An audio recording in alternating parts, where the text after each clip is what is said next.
BNP chairperson Khaleda জিয়ার উপদেষ্টা এবং দলের ভাইস চেয়ারম্যান হাবিবুর রহমান হাবিবকে গ্রেফতার করেছে র্যাব। নগদ 26,55,600,000 টাকা উদ্ধার করা হয়েছে। এই অপারেশন থেকে উদ্ধার করতে পেরেছি। এখন যে আইনগত প্রক্রিয়া, উদ্ধারকৃত জিনিসপত্র আমরা থানায় হ্যান্ডওভার করব। যত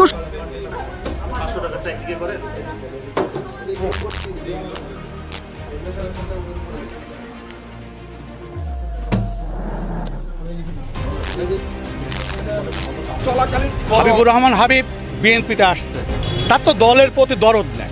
সে চাঁদাবাজি করে বিএনপির ভোট ধ্বংস হলেও কি না হলেই কি, কিন্তু আমার তো লাগে। সময় যাচ্ছে বান মুখোশের আড়ালে বেরিয়ে আসছে এনসিপির দুর্নীতি। এবার এনসিপি নেত্রী সামান্তা শারমিনের বাসায় মিলল 4 সিন্দুক ভর্তি ও বস্তা ভর্তি টাকা। বাড়ি নয় যেন টাকার ব্যাংক বানিয়েছেন নিজের বাড়িকে। এবার 5 দিনের রিমান্ডে এনসিপি নেত্রী সামান্তা শারমিনকে। অবশেষে শেষ রক্ষা হলো না তার। কিভাবে তিনি রাতারাতি এত টাকার মালিক হলেন তিনি? বিএনপির দুর্নীতি ও চাঁদাবাজি নিয়ে গলা উঁচিয়ে বড় বড় কথাবার্তা, কিন্তু এসব চাপাবাজি বেশি দিন টিকলো না। বিতর্ক দলটি তাদের এবার র্যাব ও পুলিশের অভিযানে এনসিপি নেতাকর্মী সামান্তা শারমিনের বাসায় মিলল 4 সিন্দুক ও বস্তা ভর্তি টাকা। বাড়ি নয় যেন টাকার ব্যাংক বানিয়েছেন বাড়িকে। র্যাবের কাছ থেকে জানা গেছে এনসিপির নেত্রী সামান্তা শারমিনের বাড়িতে প্রায় 26 থেকে 27 কোটি টাকার মতো পেয়েছেন তারা।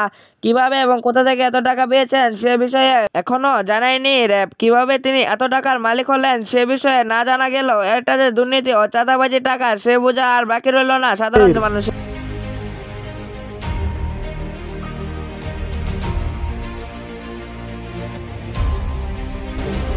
বংশের মালিক ছিলেন, বংশের টাকাটা এনে এখানে আনতেন, তার 3টা আমরা পেয়েছি।